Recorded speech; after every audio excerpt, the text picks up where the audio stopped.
there is one engine control unit. There is another one.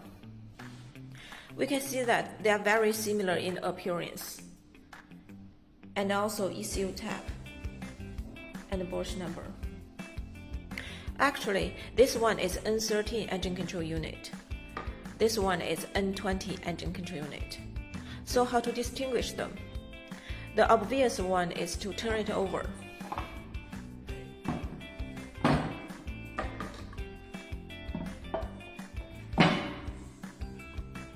Look at the back side.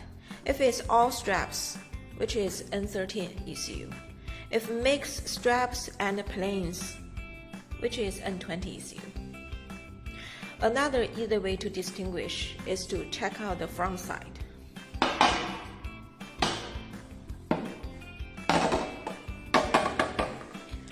Look at the screw positions of 4 corners. If they are symmetric, it is N13. If they are not, it is N20. For these two ECUs, we can read the original data to clone it by flags, or read the ISN to make data. That's all today.